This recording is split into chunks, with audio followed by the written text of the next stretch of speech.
சென்னை கீழ்ப்பாக்கம் அரசு மருத்துவமனையில் ரவுடி வெட்டி கொலை செய்யப்பட்ட சம்பவத்தில் காவல்துறையினர் இதுவரை 8 பேரை கைது செய்துள்ளனர்.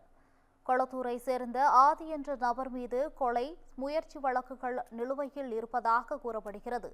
இவர் கீழ்ப்பாக்கம் அரசு மருத்துவமனையில் பிரசவ வார்டில் அனுமதிக்கப்பட்டிருந்த சுதீந்திரா என்ற பெண்ணை காண்பதற்காக அங்கு சென்றிருந்தார்.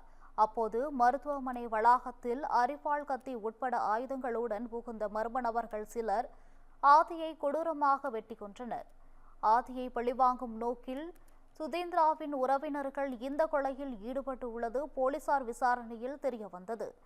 அரசு மருத்துவமனையில் நடந்த இந்த கொலை சம்பவம் தமிழகத்தில் சட்டம் ஒழுங்கு பிரச்சினை குறித்த கேள்வியை மீண்டும் எழுப்புவதாக எதிர்க்கட்சிகள் குற்றம் சாட்டினர்.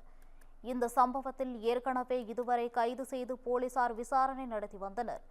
இந்த நிலையில் தற்போது வழக்கில் கூடுதலாக 6 பேர் கைது செய்யப்பட்டுள்ளனர். முன்விரோதம் காரணமாக இந்த கொலை நடந்திருக்கலாம் என்பதால் வழக்கில் மேலும் பலர் கைது செய்யப்படலாம் என தெரிகிறது.